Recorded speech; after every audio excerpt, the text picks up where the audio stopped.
တော့ကျွန်တော်ဒီဟာ reading မှာဆိုရင်reading မှာဆိုရင်ကျွန်တော်တို့မိကုန်းကိုအရင်ဖတ်မယ်ပေါ့နော်မိကုန်းကိုအရင်ဖတ်တဲ့အခါမှာဆိုရင်ဒီမှာဆိုရင်ကွက်လက်လေးတွေမှာတဲ့ hi တဲ့ကုတ္တဘာဝဒုရိကထည့်ရမယ့်စကားလုံးတွေကဘယ်ဟာဖြစ်မလဲအဲ့နံပါတ်1ဥခကုသမကဖွေးတနာဧတယ်ဒီဒူပွားလာတယ်နေကျူနံဝစုစကေယောနှစ်ပေါင်း20ဆက်လုံးမယ်ဤရှောနောဒီရှိကောတူတိုင်းမှာတဘဝလုံးရဲ့အလုပ်ဖြစ်သွားမယ်နံပါတ်4ဆန်းနှန်းကန်ကံပါတော့3နှစ်လောက်ကြိုးစားမယ်အဲ့တော့နံပါတ်1မိကုန်းကိုအရင်ဖတ်မယ်ဆိုရင်အဖြေစာပိုက်ကိုဖတ်မယ်ပေါ့နော်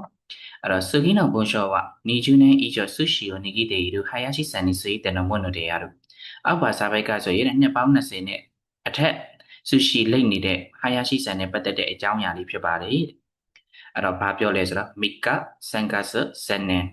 3ရက်3လ3နှစ်တူယူခုတုဘကအားတို့ဆိုတဲ့စကားလုံးစကားပုံလေးရှိပါတယ်စကားလုံးလေးရှိပါတယ်နန်နီကိုတုံမဘလို့အကြောင်းကိစ္စပဲဖြစ်ဖြစ်မိကကမန်တက်ခိတဲ့ပါ3ရက်ကြာတင်းကြီးခံနိုင်မယ်ဆိုရင်စံခကိစ္စ3လကြာသွားမယ်စံခကိစ္စကမန်တက်ခိတဲ့ပါ3လကြာတင်းကြီးခံနိုင်တယ်ဆိုရင်စံနဲ့3နှစ်ကြာသွားမယ်ဆိုရှိတဲ့ပြီးတဲ့နောက်မှာဆိုရင်တော့စံနဲ့ကမန်တက်ခိတဲ့ပါ3နှစ်ကြာတင်းကြီးခံလုံနိုင်မယ်ဆိုရင်တော့စုတုစကဲရတဲ့လူတို့ယူအီမီတာဆက်ပြီးတော့ဇက်တိုက်လုံနိုင်သွားတယ်ဆိုတဲ့အဓိပ္ပာယ်ဖြစ်ပါတယ်ဒါဆိုရင်ဟာယာရှိဆန်မှုစန်းနန်းမှုစကိတခေါ်တော့ဟာယာရှိဆန်လည်းပဲ3နှစ်ကြာကြော်လွန်ခဲ့ပြီးတဲ့လောက်မှာဆိုရင်နာနီနာနီတာတိုအုံမွဲတွေရောနီနာတာကွက်လက်ဖြစ်မယ်လို့တွေးလာနိုင်ခဲ့တယ်ဒါဆိုရင်ဘာဖြစ်လဲဆိုတော့သူဒီနံပါတ်1ဧည့်သည်တူပွားလာတယ်လို့ထည့်ရအောင်ငါအခုစာပိုက်တစ်ပိုက်လောက်ဖတ်လိုက်တဲ့အခါမှာဧည့်သည်အကြောင်းတစ်ခုမှမပါဘူးဒါဆိုရင်နှစ်ပေါင်း20ဆက်လုံးမယ်လို့ပြောရအောင်လေနှစ်ပေါင်း20ကသူကအလုပ်လုပ်နေပြီးနှစ်ပေါင်း20ကျော်နဲ့အထက်သူဆူရှီလိတ်လာခဲ့တယ်ဒါဆိုရင်သူနှစ်ပေါင်း20ကျော်ကြာအောင်ဆူရှီလိတ်လာနိုင်ရတဲ့အကြောင်းအရာပါလဲဆိုတော့ပထမ3ရက်တင်းကြီးခံတယ်အဲ့ဒါနဲ့သူ3လကြာထိလုံနိုင်လာခဲ့တယ်3လကြာတင်းကြီးခံလိုက်တယ်နောက်တစ်ခါ3နှစ်ထိကြာလာခဲ့တယ်3နှစ်ထိကြာလာခဲ့တဲ့အခါမှာဆိုရင်တော့သူဇက်တိုက်လုံနိုင်လာခဲ့တယ်ဆိုတော့အခု3နှစ်ကျော်သွားတဲ့လောက်မှာဆိုရင်သူဘာဖြစ်သွားလဲဆိုတော့ဒီအလုပ်တစ်ခုတည်းကိုပဲဇက်တိုက်လုံနိုင်လာခဲ့တယ်ဖြစ်တဲ့အတွက်နံပါတ်3 isho no shikotoda အဲ့ဒါတဘဝလုံးရဲ့တဘဝလုံးလုပ်ရမယ့်အလုပ်ပုံစံဖြစ်သွားတယ်တဲ့အဲ့တော့ဒါသူ့ရဲ့ဘဝရဲ့အလုပ်ဆိုတာသူတွေးသွားတယ်အဲကြောင့်အဖြေမှန်ကနံပါတ်3ဖြစ်သွားမယ်ကဲနံပါတ်2ကကြတော့လေထုံးစံတိုင်းမိကုန်းကိုအရင်ဖတ်မယ်ဘာပြောခုနောအမှုချပြောရင်းနေစီတဲ့တရရှိစစမဲဝါတို့တွေကဒီအယုတ်စည်းယုံနဲ့ပတ်သက်ပြီးတော့မှန်ကန်တဲ့ဟာကဘယ်ဟာလဲဒါဆိုအယုတ်စည်းယုံနဲ့ပတ်သက်ပြီးမှန်ကန်တာကိုယူရမယ်ဆိုရင်တော့တစ်ပိုက်လုံးဖယ်ရတော့မယ်ပေါ့နော်နံပါတ်1သူပြောထားတယ်အမှုချမှုအယုတ်တွေရောပဲဣရှောနီအတူတူ new indicator နဲ့အယုတ်တွေနဲ့အတူတူစည်းယုံတက်လို့ရတယ်ဒါကြောင့်မို့လို့ခရုမိုတာချီကပြောရင်းဆိုတုခိအန်ရှင်းဆိုလို့ကလေးတွေကစည်းယုံတက်ရတဲ့အခါမှာစိတ်အေးလက်အေးရှိရဲ့တခါနံပါတ်2ဥပကနာကုနတ္တာရီခိုဝရဲတာရီရှိတာအမှုချဝလှုပ်ရှားလို့မရတာတွေပြတ်သွားတာမျိုးတွေဖြစ်တဲ့အယုတ်တရားဆိုရင်စွနောပါတဲ့အဲ့ဒီနေရာမှာပဲနာဝုရုမွန်တို့တကယ်ရှုရိရှိတယ်ကုလို့ပြင်အဲ့ဒီနေရာမှာပဲပြင်လို့ရတဲ့အရာကိုဒါလေရှုရိပြင်ဆင်ပေးတယ်နံပါတ်3စုနာကိုဆယ်နိုင်မှုတော့ချက်ချင်းပြင်လို့မရတဲ့အရာတွေဆိုရင်တော့အစကတေနာကိုရှိတယ်ခုတဲ့ဒီကုတ္တမအားဒီအနံပြီးတော့မှပြင်ပေးတာမျိုးတွေရှိတာကြောင့်မို့လို့စွနောပါအိမို့အဲ့လိုမျိုးအခြေအနေဆိုရင်ဒါမှဥခနေဝခခရနိုင်ပတ်စံမကုန်ကြဘူးနံပါတ်4ယာမရတုရှောကံဝဒိုင်းဆန်ဒူယောဘီနီအမချပြောရင်နိနာရုနောတဲ့အချင်းနိချီချူဟွန်းကိုခါရီတာတဲ့နိုင်ဒီတုရှောကံစာကြည့်တိုက်ကဆိုရင်အပတ်စဉ်ပေါ့နော်ဒီ3ပတ်မြောက်စနေနေ့မှာဆိုရင်အယုတ်ဆေးရုံဖြစ်သွားတော့ကြောင့်တစ်နေ့လုံးစာအုပ်ငားလို့မရပါဘူးတဲ့အဲ့တော့သူဒီဟာအရေးကြီးတယ်နံပါတ်3မှာဆိုရင်ပတ်စံမကုန်ကြဘူးဒါလေးတွေနော်စုကနာကိုဆင်နိုင်မှုတော့ကဲဒါဆိုရင်ကျွန်တော်စာပိုက်ကိုစဖတ်ကြည့်မယ်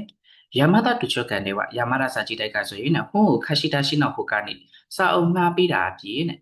မိုင်းစကိလာတိုင်းဒိုင်းဆန်တူရောပြီးနိအဲ့တော့3ချိန်မြောက်စနေနေ့မှာဆိုရင်တော့အုံမွတ်ချပြောရင်ကိုဟီရိုက်တိမ်မှာအယုတ်ဆေးရုံဆိုပြီးတော့ဖွင့်လှစ်နေပါတယ်အုံမွတ်ချပြောရင်တွေကအုံမွတ်ချဆေးရုံမှာဆိုရင်တော့ခိုဝါရဲတာရီဥကကနာခုနတာရီရှိတေရှိမတာအုံမွတ်ချကိုပျက်စီးတာမျိုးတွေလှုပ်လို့စားလို့မရတော့တဲ့အယုတ်တွေကိုပူရိုက professional ကနေပြီးတော့မူဒီယောတဲ့ရှူရိရှိမှာအလကားနဲ့ပတ်စံပြင်ပေးတယ်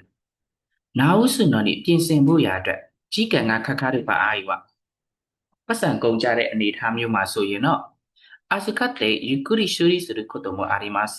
ပြင်ဆင်ဒီအနံပြီးတော့မှဖြည်းဖြည်းချင်းပြင်ဆင်တာမျိုးတွေလည်းရှိပါတယ် ရိုင်းကြီးနာအုံမို့ချောက်အရေးကြီးတဲ့အယုတ်တွေဆိုရင်တော့ဝတ်တဆုနောကဖူအန်ဆိုနာခုတုံးမနီဝ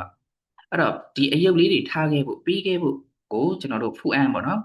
ဒီစိုးရိမ်ပူပန်နေတဲ့ကလေးတွေကဆိုရင်ချွတ်တော့အုံမိုးပြောရင်တက်ခရနည်းနည်းလေးပြင်းထန်တဲ့ယောဂဖြစ်တာကြောင့်မျိုးရင်းရှိနိုင်တော့ねဆေးရုံမတက်လို့မရဘူးနော်တုတ်အီယူတုတ်အဲ့လိုပြောလိုက်တယ်ဆိုရင်အန်ရှိတဲ့ဝတ်တရှိတဲ့ခုထဲမှာစိတ်အေးသွားပြီးတော့အယုတ်လေးတွေကိုပြီးခဲ့ပါတယ်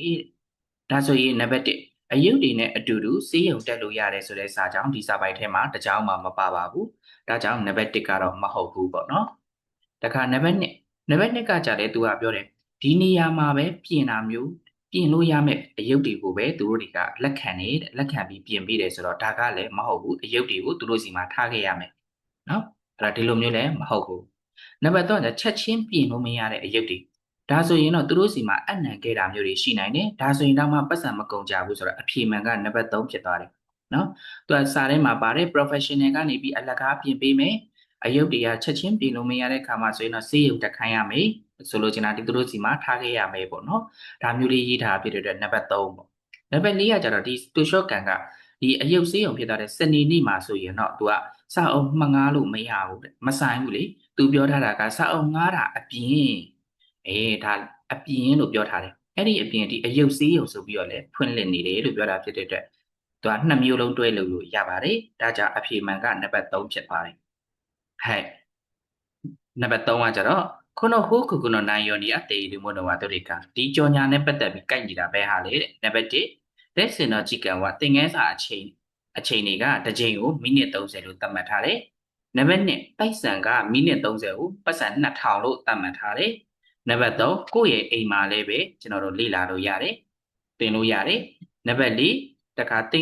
င်တန်းကိုပေါ့နော်အုံကောက်ခေါ်ရှိစနစ်ဒီဂီတတင်တန်းကိုလာနိုင်သွားနိုင်မယ်ဆိုရင်တော့ဘယ်ချိန်မှဆိုလာရောက်ကြည့်ရှုလို့ရပါတယ်သင်ခန်းစာတွေကိုဒါဆိုရင်ကျွန်တော်စာပိုင်လေးကိုဖတ်ချင်မယ်အဲ့တော့ခေါင်းစဉ်ပေါ့နော်ခေါင်းစဉ်ကြော်လိုက်တော့မယ်ခုရုမွန်တော့ခေါ်တော့နိကလေးတုံကတဲ့နာရတေဣတခတကလေးတုံကတင်ခဲ့တဲ့လူတွေမိုးအီချီတော့နောက်တစ်ချိန်မျိုးပီယန်နိုဟာချီမဲတယ်မိမဆန်ကနောက်တစ်ချိန်ပီယန်နိုမတင်တော့ဘူးလားတဲ့ဟာချီမဲတင်တော့ခတနိမို့စပြီးတော့တင်တော့မဲ့သူတွေလည်းပဲတင်းနေနေတဲ့စိတ်တက်ရှိမှာတေးသေးချာချာလေးသင်ခန်းစာတွေကိုသင်ပေးနေပါတယ်တဲ့။ကဲဒါဆိုရင်နံပါတ်1ဒဲစင်တော့နိချီချီဝ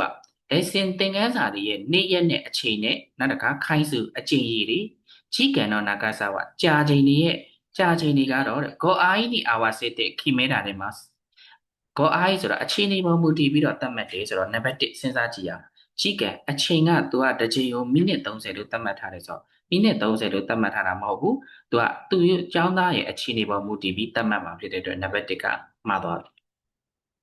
နံပါတ်2ဒဲစင်ရောဝတခါသင်ခန်းစာပတ်စံကကြတော့သင်တန်းကြီးကကြတော့မိနစ်30ကိုရန်နတာ short queue လို့ပြောထားတယ် short queue ဆိုတာအခြေခံ level ဒါပေမဲ့ short queue အလယ်တန်းပေါ့နော် intermediate level ဆိုတော့2500လို့သတ်မှတ်ထားတယ်နံပါတ်2ကကြသူပြောတာကမိနစ်30ကိုရန်2000လို့သတ်မှတ်ထားတယ်ဆိုတော့မှားသွားပြီသူဒီ level နဲ့သတ်မှတ်ထားတာဖြစ်တယ်နံပါတ်3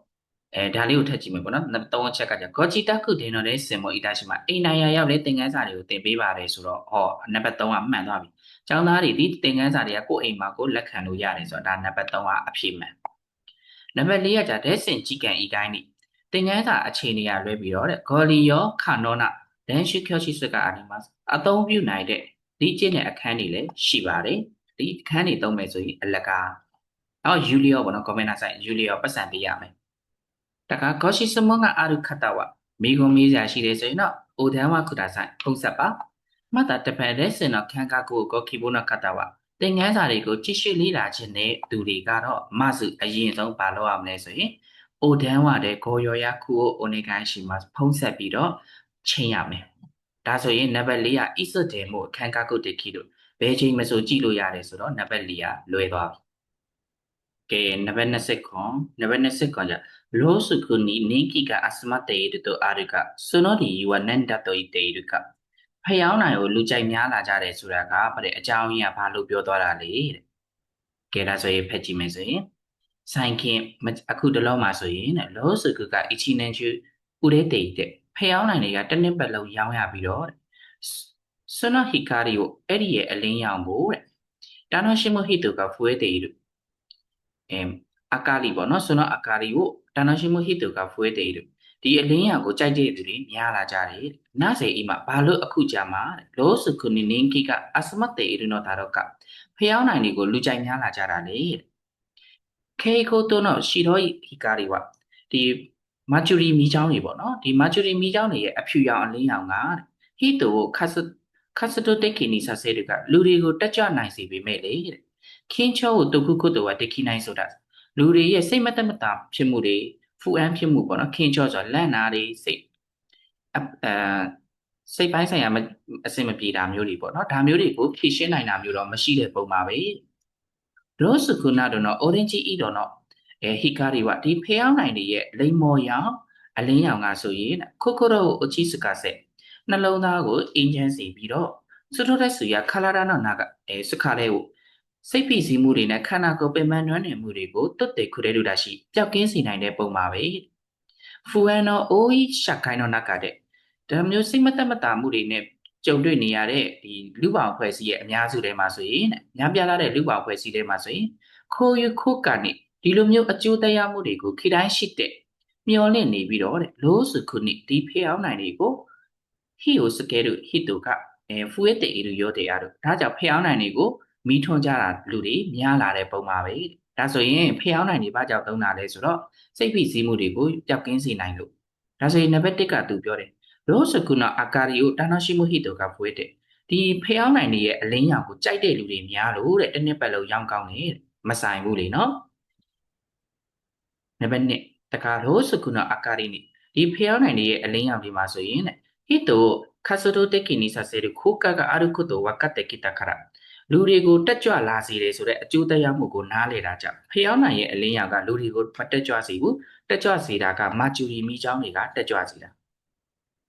နံပါတ်3ရိုးစကုနောဟီကာရီတဲ့ဖျောင်းနိုင်ရဲ့အလင်းရောင်ထဲမှာဆိုရင်ဖူအန်နိုအိုဟီရှာကိုင်းကိုအာကာရုခုရှိယောတိုဆူရူဟီတိုကဖူဝဲတဲ့ရခါစိမတတမှုတွေနဲ့ပြည့်ကျက်နေတယ်ပေါ့နော်ဒီလူပောင်ဖွဲ့စည်းထဲမှာစိတက်ကြွလာစေဖို့ရဲ့အတွက်လူတွေကတက်ကြွလာအောင်လုပ်မဲ့လူတွေများလာတာကြောင့်စိမတမှုတွေကိုတက်ကြွလာအောင်လုပ်တာလို့စာထဲမှာမပါသေးဘူးပေါ့နော်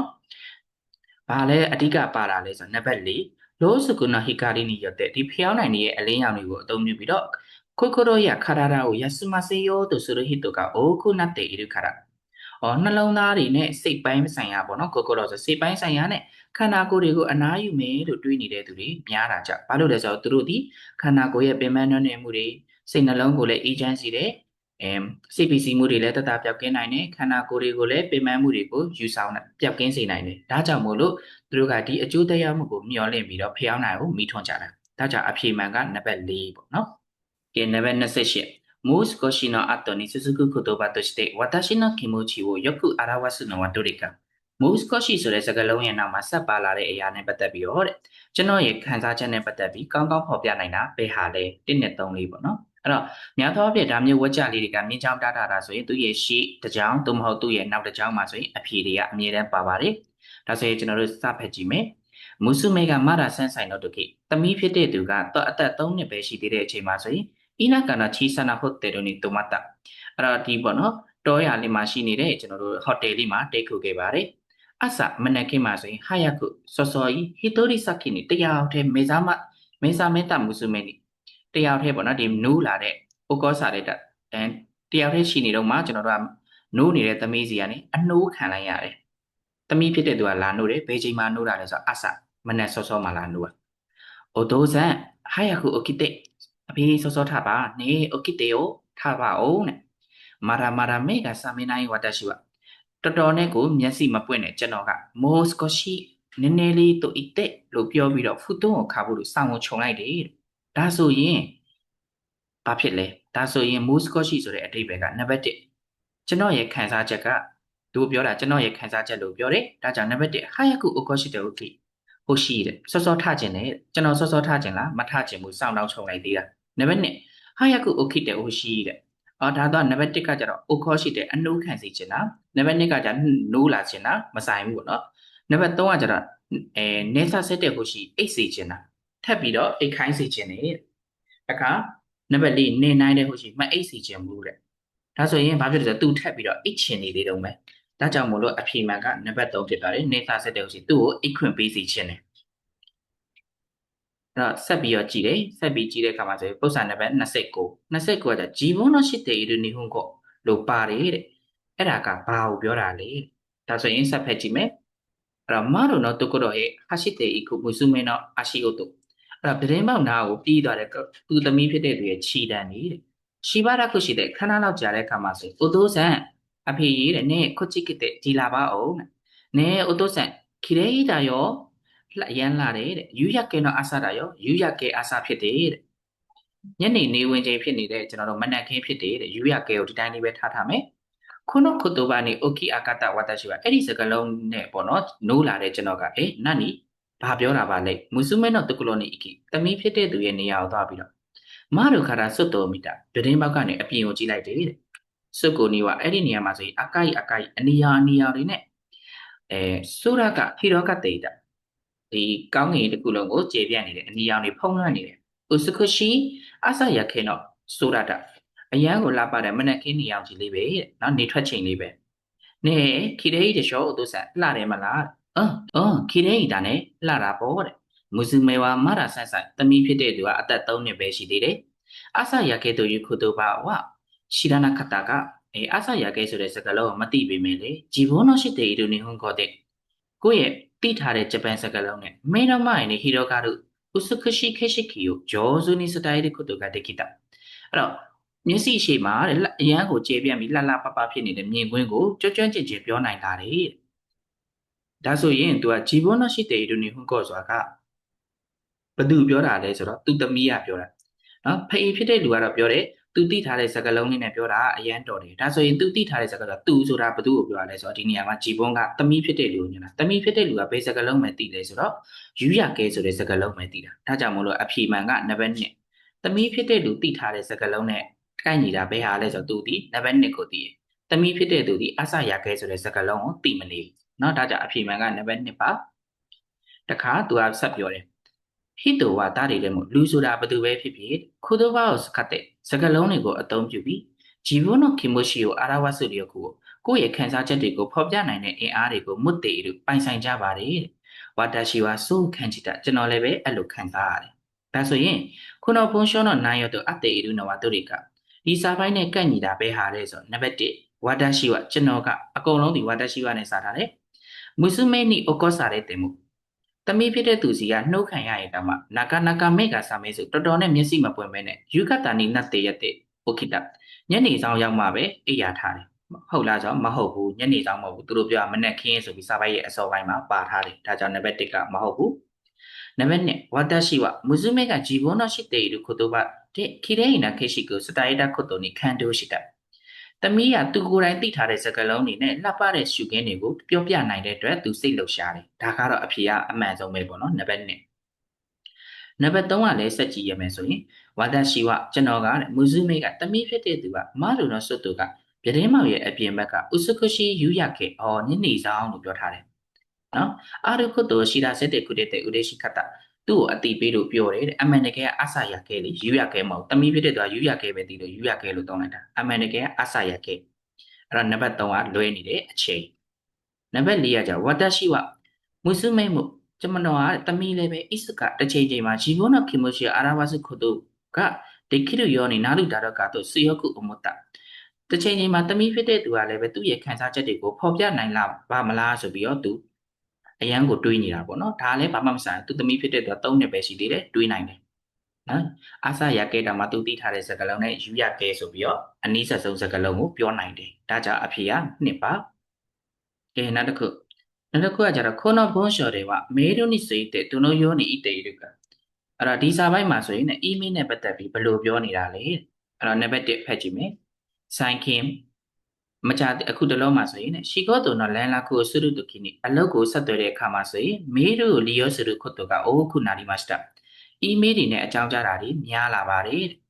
မေဒူကအီးမေးလ်တွေကတဲ့ဂျီကန်ဟိုမန်အေရန်တဲ့အချိန်ကိုရွေးပြီးတော့ယောမဲမတ်ခရာဖတ်ကြတာကြောင့်မို့လို့အိုက်တေနောစုကိုကဤတုခိနိတစ်ဖက်လူအားတဲ့အချိန်မှာအိုက်တေနီယွန်းတေမိုရာခုတုကတကိမတ်တစ်ဖက်လူကနေဖတ်လို့ရပါတယ်ဖတ်တာကိုလက်ခံရရှိမယ်ပေါ့နော်ရှိကရှိဒါပေမဲ့လေဝကရိယဆွေမေးလူကိုနားလည်ရလွယ်တဲ့ email တွေကိုခက်ခုနော်ကရေးဖို့ဆိုတာကတော့ဤဂိုင်းနိမူစကာရှိမို့နော်တဲ့ အရန်ကိုခက်ခဲတဲ့အရာဖြစ်ပါတယ်ယောမိယာဆွေမေးတွေကိုခက်ခုနေပါဖတ်ရလွယ်တဲ့စာအီးမေးလ်တွေကိုရေးဖို့ဆိုတာကတော့ဒိုနိုယောနေခိုဖူကဟီဆိုယောတရှော့ကဘယ်လိုမျိုးအစီအစဉ်တွေလိုအပ်ပါတယ်လဲမဆူအရင်ဆုံးအီချီကီယောနော်ဘွန်ဂျီစွန်ပေါ့နော်အဲ့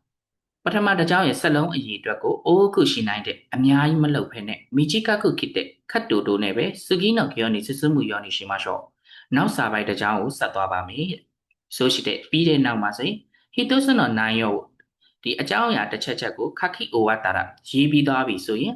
စကီနော့အီချီကယောကနာနီမိုခကနိုင်တဲ့နောက်စာပိုက်မှာဆိုရင်နောက်တစ်ကြောင်းမှာဘာမှမရေးပဲနဲ့ဆိုနော့စကီနော့နီဆိုတော့စကီနော်ကြောခါရအဲ့ဒီနောက်စာကြောင်းကနေပြီးတော့ခခိဟာချီမီမှာစာပိုက်တစ်ခွဲပြီးရေးမယ်တဲ့မတာတဖန်ယခုစကူကြည်ကန်ရဘာရှောနာတို့ချိန်ထားတဲ့အချိန်နေနဲ့နေရာတွေကိုဆိုရင်တော့တုခုနိအထူးသဖြင့်ဆိုရင်ဂျူယောနာခုတ်တူကအရေးကြီးတဲ့အရာတွေဆိုရင်တော့ဘုံရှောနော်ဆိုင်ကောနေမှုစာပိုက်ရဲ့နောက်ဆုံးမှာလည်းပဲမိုးဟိချီတို့ခိုင်တာဟိုကဤနောက်တစ်ချိန်ထပ်ရေးတာကောင်းပါတယ်နောက်တစ်ခါဘုံရှောဇမ်မှုခခိဝါတာစာပိုက်ကိုရေးလို့ပြီးသွားပြီဆိုရင်တော့自分の名前と連絡先を書きます。こういう名前ね、さとやめ、レイサーねを言えばめ。メールで返事をもらうつもりでも、Eメールね、じゃあさをちゃんぴんしちねそういうの。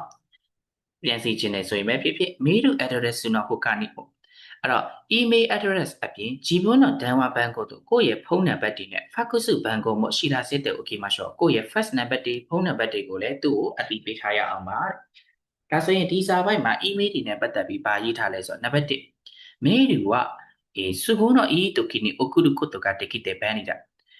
email ဆိုတာကတဲ့အားတဲ့အချိန်မှာပို့တာကအဆင်ပြေတယ်အားတဲ့အချိန်ပို့တာမဟုတ်ကိုအားတဲ့အချိန်ပို့တာမဟုတ်ဘူးသူများအားတဲ့အချိန်ပို့ရမှာဒါကြောင့်နံပါတ်1ကလည်းလက်ရှိမှာမဟုတ်သေးဘူးတခါနံပါတ်2メールをもらった人はအဲ့တော့ email ကိုလက်ခံရတဲ့သူကတဲ့ယောမီတိုင်းမွန်းကိုအဲ့တန်းတေယောမဲတို့သူဖတ်ချင်တဲ့အရာကိုပဲရွေးပြီးတော့ဖတ်သွားတယ်မဟုတ်ဘူးလေနော်အဲ့တော့အချိန်ကိုပဲရွေးတာဖတ်ချင်တဲ့အကြောင်းအရာကိုရွေးလို့မရဘူးနံပါတ်3မေးတို့ကတဲ့ခါခါလေးတတ်တဲ့ကမီယာဖတ်ကုစုရော်ယောမီနီကွီအီးမေးတွေကလက်နဲ့ရေးတာတို့ fax နဲ့ရေးတာစာနဲ့ရေးတာတွေတက်တာမှဖတ်ရခက်တယ်ဘာမှမဆိုင်ဘူးလေနော်ဖတ်ရခက်တာမဟုတ်ရေးရခက်တာနံပါတ်4မေးတို့ကအီးမေးတွေကယောမီယာဆွေယောနီဖတ်ရလွယ်အောင်လို့ခိုးဖူးရှိတဲ့အစီအစဉ်တွေဆွဲပြီးတော့မှခိုင်းတာဟောကရေးတာကောင်းတယ်ဆိုတော့ဟုတ်တယ်လေနော်ဒါအီးမေးရေးနေတဲ့အစီအစဉ်တွေကိုပြောတာအဲ့တော့အဖြေမှန်ကနံပါတ်4တခါ32ကိုဆက်ကြည့်မယ်ဆိုရင်ခုနပွန်ရှော့တဲ့အီတေအီနိုင်ခုတ်တော်ဝါဒတွေကဒီစာပိုင်းမှာပြောမသွားတာကဘယ်ဟာလဲပြောမသွားတဲ့အရာဆိုတော့နံပါတ်1ဖက်ကြီးကအီချီကီယောနော်နာဂခုယောရီစဂီနိုင်ယောနေဆိုတော့ပထမတစ်ကြောင်းကိုကျွန်တော်တို့အရှိမရေးဘူးတဲ့ဒါပြောသွားတယ်စာပိုက်ထဲမှာနော်ဒီစာကြောင်းကပြောသွားတယ်သူမေးတဲ့ဟာကပြောမသွားတဲ့အရာတခါနံပါတ်2တခုနေဂျူယောနာခုတ်တော်ကမေးရတော့အီချီဘန်ဆိုင်ရှော့နေခခုအရေးကြီးတဲ့အရာတွေကိုစာပိုက်ရဲ့ထိတ်ဆုံးမှာရေးရမယ်နော်ပထမစာပိုက်မှာရေးရမယ်ဒါကတော့စာပိုက်ထဲမှာပြန်ရှာမယ်ခဏထားလိုက်မယ်တခါနံပါတ်3ဟာနာရှိနော်နိုင်ယောတုတ်ချူတဲ့ခိုင်လူတုကီကအီချီကယောအခက်တဲ့အခုအဲ့တော့ဒီပြောနေတဲ့အကြောင်းအရာတွေကိုတဲ့ဒီပြောနေရင်တန်လန်နဲ့အကြောင်းအရာပြောင်းတော့မဲ့ခါမှာဆိုရင်စာပိုက်ခွဲပြီးတော့ရေးမယ်အဲ့တော့နံပါတ်3ကလေသူစာပိုက်ထဲမှာပါထားတယ်နံပါတ်4စိုင်းကောနီနောက်ဆုံးမှာဆိုရင်နာမရဲ့မေးတုအတရက်စုဒန်ဝဖတ်ကုစုဘန်ကိုခတ်ကုနောက်ဆုံးမှာဆိုရင်အတရက်စုစာပိုက်တွေဖုန်းနံပါတ်တွေ fax တွေရေးရမယ်ဆိုတော့ဒါကလည်းပြောထားတယ်နော်အဲ့တော့ကျွန်တော်တို့ရှာမှာက2နဲ့3နဲ့အဲ့တော့နံပါတ်အစာကြောင်းနံပါတ်3ပေါ့နော်အဲ့တော့ဟာနာရှိနိုင်ရောကပြောနေတယ်လည်းနဲ့ပြောင်းတဲ့ခါမှာဆိုရင်စာပိုက်ခွဲပြီးရေးမယ်ဆိုတော့ကျွန်တော်တို့စာပိုက်ထဲမှာဆိုရင်ဒီနားလေးမှာပါတယ်ပေါ့နော်ပထမတစ်ကြောင်းရဲ့ဆိုရှိတဲ့ဟီတိုဆနောနိုင်ယောကိုခခိပေါ့နော်သူကဒါလေးပြောထားတယ်ဟီတိုဆနောနိုင်ယောခခိအိုဝါတာရအကြောင်းအရာတစ်စုံတစ်ခုကိုရေးလို့ပြီးသွားတဲ့အခါမှာဆိုရင်နောက်တစ်ကြောင်းခွဲမယ်စုကီနော့ဒီချီကေဝါနာနီမိုခခနိုင်တဲ့အဲ့တော့အဲ့ဒီနောက်တစ်ကြောင်းမှာဘာမှမရေးပဲနဲ့ဆိုနော့စုကီနော့ကြောခါတာနောက်စာပိုက်ခွဲပြီးတော့ရေးမယ်လို့ပြောထားတယ်ဒါကြောင့်မလို့စာခေါင်းစဉ်ပြောင်းမယ်ဆိုရင်တော့စာပိုက်ခွဲရမယ်သူကခုနတော့ပြောတယ်နံပါတ်2အဖြေနံပါတ်2ကကြအထူးသဖြင့်အရေးကြီးတဲ့အရာတွေဆိုရင်စာပိုက်ရဲ့ရှေ့ဆုံးမှာရေးမယ်လို့ပြောထားတယ်စာပိုက်ထဲမှာကျွန်တော်စာပိုက်ရဲ့ရှေ့ဆုံးမှာရေးထားတယ်လို့တော့မပါဘူးနောက်ဆုံးမှာတော့ထပ်ပြီးရေးရမယ်လို့ပြောထားတယ်ထ ထပ်ပြီးရေးရမယ်လို့ပြောတာဖြစ်တဲ့အတွက်သူဒီရှေ့ထဲမှာလည်းရေးရမယ်ဆိုတဲ့အတိတ်ပဲပေါ့နော်ဒါကိုတော့စာပိုက်ထဲမှာပြောမထားဘူးဒါကြောင့်မလို့အဖြေမှန်ကနံပါတ်1ဖြစ်သွားမယ်ပြောမထားတဲ့အရာကိုရှာရမှာဆိုတော့အဖြေကနံပါတ်1ပြောမထားဘူးနောက်နံပါတ်3ခုနဘွန်ရှောနေရလို့ဒီစာပိုက်အရာဆိုရင်အောက်ပါမေးထဲမှာဘာပြင်ရင်ကောင်းမလဲနံပါတ်1အိုနာချီနိုင်ရောနေဆိုတဲ့နိကိုင်ခခနိုင်တူညီတဲ့အကြောင်းအရာနဲ့ပတ်သက်ပြီး2ကြိမ်မရေးဘူးတဲ့ဒါကနံပါတ်2အီချီကီယောနောနာဂါဆာမွတ်တိုမီချီကကုဆိုလို့ပထမတစ်ကြောင်းပေါ့နော်ပထမတစ်ကြောင်းရဲ့အရှိကိုပို့ပြီးတော့တိုးစီခြင်းနဲ့နံပါတ်3ဒန်ဝတွေဖက်ကုစုဘန်ကောတွေကိုခခနိုင်မရေးဘူးတဲ့နော်ဘာမှမဆိုင်ဘူးနံပါတ်4ဂီယောတုဂီယောနောအိုင်ဒါကိုစာပိုက်တစ်ပိုက်ချင်းစီရဲ့မွတ်တိုဟီရိုကုအကဲပို့ပြီးတော့ကြည်ကြည်ပြတ်ပြတ်ပြီးစီခြင်းနဲ့ဒါဆိုရင် तू ကဒီထဲမှာဘာကိုပြင်ရင်ကောင်းမလဲပေါ့နော်ဘာကိုပြင်ရင်ကောင်းမလဲဆိုတော့အဲ့တော့နံပါတ်1အီချီကီယောနောနာဂါဆာကိုမွတ်တိုမီချီကကုဆိုလို့တကြောင်ချင်းစီရဲ့အရှိတွေကိုပို့ပြီးတော့ခြုံရမယ်နော်အဲ့ဒါပို့ပြီးတော့ပြင်နေဆိုရင်ပိုကောင်းမယ်အဲ့တော့နောက်ထပ်34ပေါ့နော်34ကじゃチカクに行ってみるとအနီးနားကိုသွားကြည့်လိုက်တယ်လို့အာရုကရှိတယ်တဲ့どうして行ってみました見たかဘာဖြစ်လို့သွားကြည့်လိုက်တာလဲတဲ့အဲ့တော့1နဲ့3 4ပေါ့နော်အဲ့တော့ဒါမျိုးမြေချောင်းတားထားတာကြီးဆိုရင်ထုံစံအတိုင်းပဲရှည်တစ်ကြောင်းသို့မဟုတ်နောက်တစ်ကြောင်းမှရှိရဲလို့ပြောတယ်အဲ့တော့ကျွန်တော်တို့ကဒီဒုတိယစာပိုက်လောက်ကစဖတ်ရင်တော့ရတယ်ပေါ့နော်ဒါပေမဲ့ဒီမှာတော့ကျွန်တော်အစလေးပဲဖတ်ပြပေးမယ်ဂျူအီချီ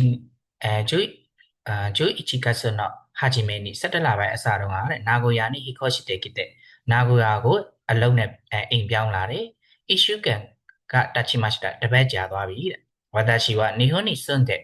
ကျွန်တော်ဂျပန်မှာနေတာကတဲ့မိုးနီနဲ့နီနာလူတော့တဲ့2 နှစ်တောင်ကြာပြီဖြစ်တော့ကြောင်းတဲ့နီဟိုနီဆွိတဲ့ဂျပန်ရောက်ပြီးတော့အီရိုရှိတဲ့ရတော့အမုတ်တေမရှတာကအမျိုးမျိုးကိုတည်နေပြီလို့ထင်ခဲ့ပေမဲ့လေမာရာရှိရာနိုင်ခုတ်တို့ကခက်ကွာဒီမှာမတည်သေးတာတွေအများကြီးရှိပါသေးတယ်ခေဆာဝဒီနေ့မနေ့ဆိုရင်ချီကာကုနောခိုဝမ်ဟဲ့အနီးနားဘန်ချန်တို့စမ်ပိုနီတဲမီမရှတာလမ်းလျှောက်သွားခဲ့ပါတယ်ခိနောဟာကတိရွက်တွေကတစ်ပင်အရွက်တွေအကရခိရောနီခါဝရီအနီရောင်နေအဝါရောင်နေပြောင်းပြီးတော့သူတဲမှုခိရေဒက်တာအရန်လာတယ်အာရုိတေအီရုတို့လမ်းလျှောက်လိုက်တော့တဲ့တိုးခုနိဝေးဝေးလမာတဲ့ရှိတော့ယူကီနိုယောနာမွန်တို့ကအဖြူရောင်လိုမျိုးနှင်းပုံစံမျိုးအရာလေးတွေကတက်ဆန်ဆွေးတဲ့အီရုအများကြီးရှိနေတယ်တဲ့ခိကမီယေမစတာအဲ့လိုမျိုးတစ်ပင်ကိုတွေးခဲ့ပါတယ်နန်ကာတို့အမုတ်တဲ့ဘာကြီးပါလဲလို့တွေးပြီးတော့ချီကာခုနိအီတဲမီတို့အနီးနားကိုတားကြည့်လိုက်တဲ့အခါမှာဆိုရင်ဆိုရီဝဆာကူရာနောနိတဆာကူရာပန်အပင်နဲ့ဆင်တဲ့ချီဆာနာဟာနာဒက်စတာဆာကူရာပန်နဲ့ဆင်တဲ့ကျွန်တော်တို့အရွက်သေးသေးလေးတွေပန်းလေးတွေဖြစ်ခဲ့ပါတယ်ဒါဆိုရင်အနီးနားကိုတားကြည့်လိုက်တယ်ဘာလို့တားကြည့်လိုက်တာလဲဆိုတော့နံပါတ်1ခိရေနာခိနောဟာကိုမတ်တိုချီကာကူတဲ့မိတခတ်ခရ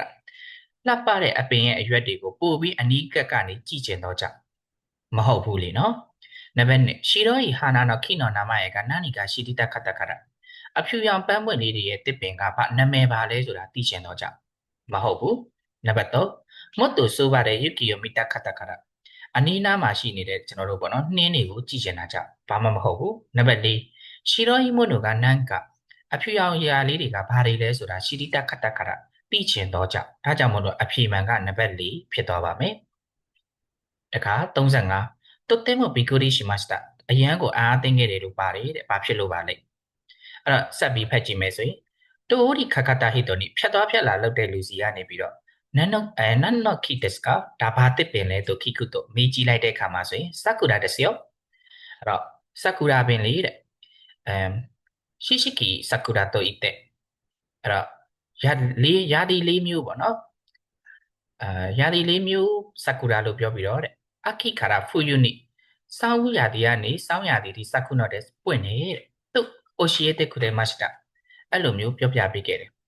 ဆာကူရာဝဆာကူရာဆိုတာကနတ်စနိတကဲနွေဦးရာသီတည်းမဲ့နွေရာသီပဲပေါ့နော်နွေရာသီတည်းမဲ့ဆာကုတိုအမုတ်တေတန်တော့တဲ့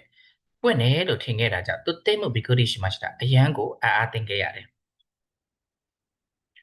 ဒါဆိုရင်ဘာဖြစ်လို့အားသိတာလဲဆိုတော့နံပါတ်1အခီနိစကုရှူရီနောဆာကူရာကအာရုကုတိုရှိတာကစောင်းရာသီမှာပွင့်တဲ့အမျိုးအစားရှိတဲ့ဆာကူရာပင်ကိုတီးလိုက်တော့ကြဒါဆိုရင်ဒါကနံပါတ်1ကဖြစ်နိုင်ခြေရှိတယ်ဒါပေမဲ့ခဏဖတ်ထားခဲ့ဦးမယ်နံပါတ်2အီရိုနာဆာကူရာကအာရုကုတိုကဝကတခရအယောင်မျိုးမျိုးရှိတဲ့ဆာကူရာပန်းကိုတီးခဲ့တော့ကြအယောင်မျိုးမျိုးရှိတာနဲ့မဆိုင်ဘူးเนาะ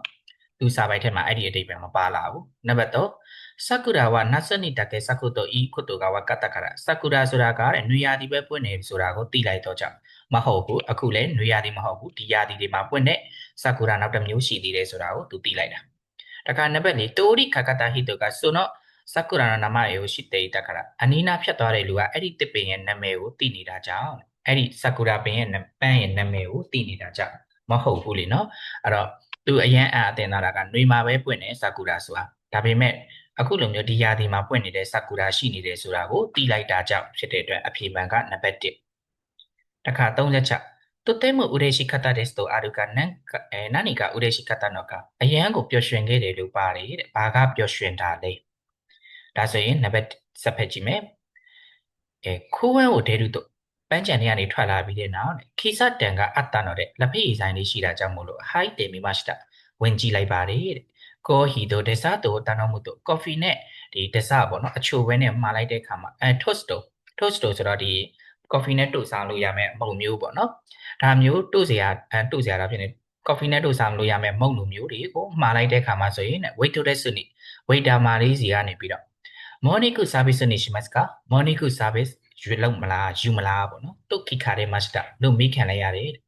ဝါတာရှိကအီမီကဝါကာရစကျွန်တော်ကအတိတ်ပဲဘာလဲဆိုတာနားမလည်ပဲနဲ့ဓမ္မတေရုတို့တိတ်ဆိတ်နေတဲ့အခါမှာဆိုရင်ဝိတ်တဲ့စုကဝိတာမာလေးကနေပြီးတော့အဆဟိပေါ့နော်အဆဟိကြီးမတဲ့မနက်ခင်းမှာဆိုရင်အထီးတဲ့ကိုဟီကခိုးချောင်းတာနောမှုတို့ကော်ဖီတို့လက်ဖက်ရည်တို့မှာမယ်ဆိုရင်တော့တဲ့မူရီယောတဲ့အလကားနဲ့ toast တို့တာမာကိုတို့စားရတာကစကောနာအလကားအနေနဲ့ဗာရရမလဲ toast တွေရမယ်ကြက်ဥတွေရမယ်ဆာလာဒါတွေရမယ်တို့စစ်စမဲရှိတဲ့ခုရေမရှိတာလို့ရှင်းပြခဲ့တယ်ခိုတွေကနားကိုရတဲ့ဒါတွေကနားကိုရမှာဆိုရင်ဟာဂျီမာတာစတင်ခဲ့တဲ့ service နာနောတာဆိုတဲ့နာကိုရမှာပဲရှိနိုင်တဲ့ service လိုမျိုးဖြစ်တဲ့ပုံပါပဲဝါတာရှိပါဆိုနတ်ဒိုကီမာတဲ့ကျွန်တော်ကအဲ့ဒီအချိန်အထိခိုးစက်တန်นี่ဆိုနိုယိုနာ service ကအာရုခုတိုရှိဒီမာစက်တစ်တာလက်ဖေးအဆိုင်နေမှာဒီလို service မျိုးရှိတယ်ဆိုတာကိုမသိခဲ့ပါဘူးတဲ့။အိုနာကာကစိတ်တဲ့အီတန်တော့တဲ့အိုက်ကလည်းစားနေတော့ကြောင့်သူတိတ်မှုအရေးရှိကတ်တဲ့အရန်ကိုပြောခဲ့တယ်။ဒါဆိုသူဘာလို့ပြောတာလဲဆိုတော့ကြည့်ကြည့်မယ်။နံပါတ်1ကိုဟီအီချီတိုင်းတက်ခဲ့တဲ့ coffee တစ်ခွက်ထဲနဲ့ပဲဘာဖြစ်ဆိုတော့ toast တို့နာတို့မထပေးတာတဲ့တက်ကုတ် toast တွေကိုစားလို့ရတော့ကြောင့်ကင်တခါနံပါတ်2နံပါတ်2ကမိုနီကုစာဘီစုတော့ EU နော်ကနနိကောဝကတခရမိုနီကုစာဘီစုဆိုတာဘာလဲဆိုတာသိလိုက်တာသိလိုက်ရုံနဲ့တော့သူဒီလောက်မပြောဘူးပေါ့နော်သူကဘိုက်စာနေတဲ့အခါမှာလက်ဖေးတစ်ခွက်မှယုံနဲ့ toast တွေဆလာဒါတွေတာမကောတွေအလကားစားရမယ်ဆိုတာကြားပြီးတော့သူကအရန်ပြောသွားဒါကြောင့်အဖြေမှန်ကနံပါတ်1ပေါ့နော်နှစ်ကတော့မဟုတ်တော့ဘူး3ကကျတော့နာကိုရမှာဆိုရင်တော့တဲ့မိုနီကုစာဘီစုကဥမာလေးတက်ခုတော့နာကိုရမှာပဲမိုနီကုစာဘီစုရမှာဆိုတာမျိုးနော်ပေါ်ပေါက်လာတယ်တဲ့အဲ့ဒါနဲ့ဘာမှမဆိုင်ဘူးနံပါတ်4ကကျတော့သူက toast ကိုတာနောက်တာ toast ကမှာမယ်ဆိုရင်တော့တဲ့ coffee ကတတာတဲ့နော်မေတာကုတ် coffee ကိုအလကားတောက်ရမယ်တဲ့ပြောင်းပြန်ဖြစ်နေတယ်နော် coffee အမှားတယ်ဆိုရင် toast ကအလကားစားရမှာဒီမှာပြောင်းပြန်ဖြစ်နေလို့နံပါတ်4ကမှာသွားပါတယ်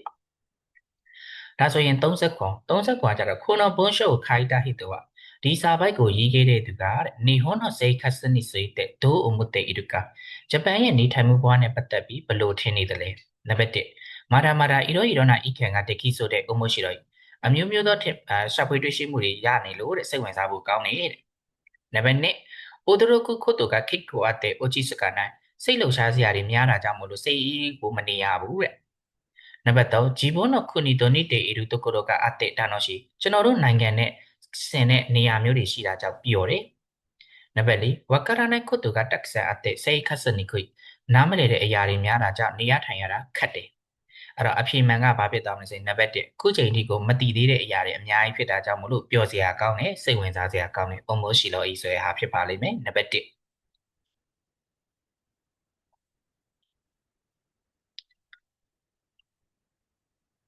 ကဲနောက်တစ်ခုကတော့ကျွန်တော်တို့နောက်ဆုံးစာပိုက်ကြီးပေါ့နော်နောက်ဆုံးစာပိုက်ကတော့ပုံနေနဲ့အချက်လက်တွေကို share ရမယ့်စာပိုက်မျိုးဖြစ်တယ်ဒါတွေဆိုရင်ကျွန်တော်တို့မီးကုန်းကိုအရင်ဖတ်မယ်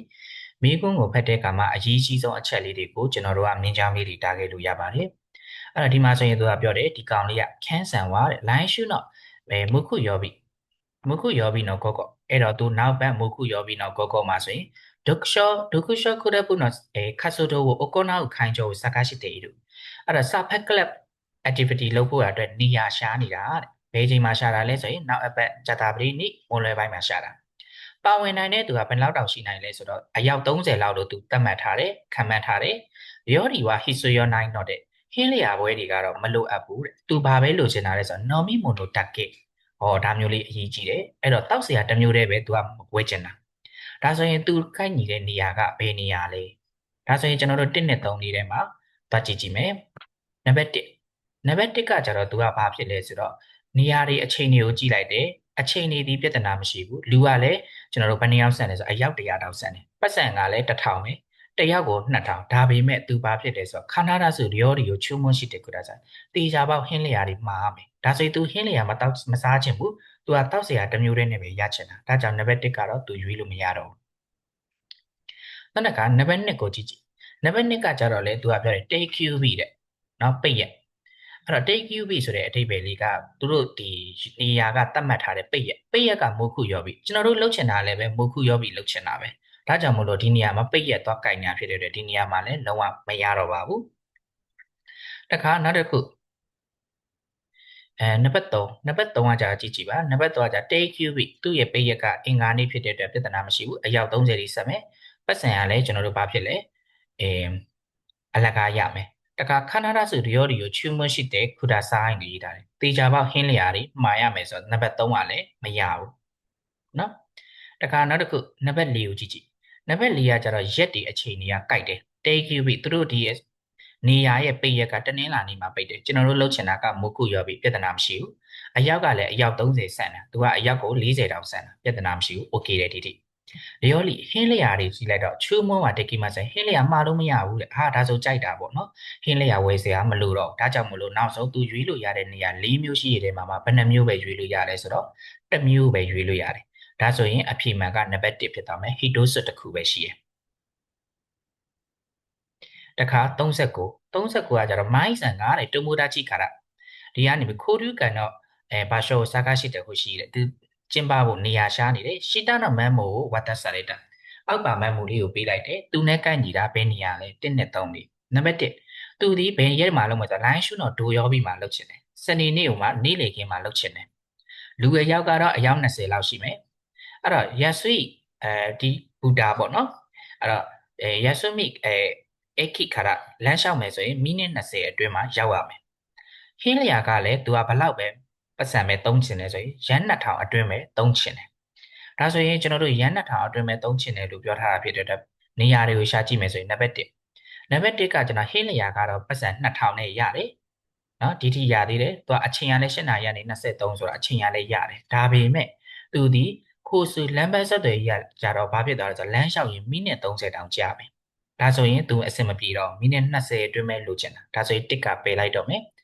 နံပါတ်2ကလည်းကြည့်ကြည့်မယ်နံပါတ်2ကကြတော့လေသူကနေ့လယ်စာစားမယ်ဆိုတော့17နာရီကနေစားဖွင့်မယ်ဆိုတော့ဒါလည်းအဆင်ပြေနိုင်ခြေရှိတယ်နောက်တစ်ခါသူကပြောတယ်ပေါ့နော်စနေနေ့ကိုလောက်ချင်တာ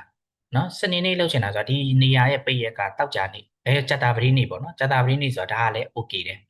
လမ်းလျှောက်မယ်ဆိုတော့ဗလေ15မိနစ်ပဲကြာတယ်ဆိုတော့ဒါက okay တယ်ဒါဆိုရင်နံပါတ်2ကတော့ okay သွားပြီနံပါတ်3ကိုဆက်ကြည့်မယ်နံပါတ်3ကပတ်စံကဘယ်လောက်ရှိသွားလဲဆိုတော့ဒီမှာ3000နဲ့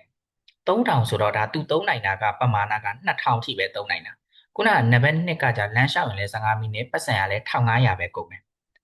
နော်နံပါတ်3ကကြာပတ်စံက3000ကုန်မယ်လမ်းလျှောက်ရင်တော့10မိနစ်ပဲပတ်စံများနေဖြစ်တဲ့အတွက်သူဒီအဆင်မပြေဘူး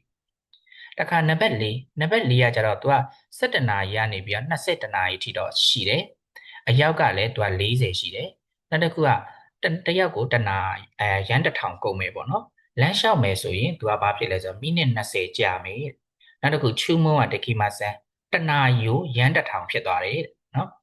အဲ့တော့သူဒီဘာဖြစ်သွားလဲဆိုတော့လီယောခင်းကကု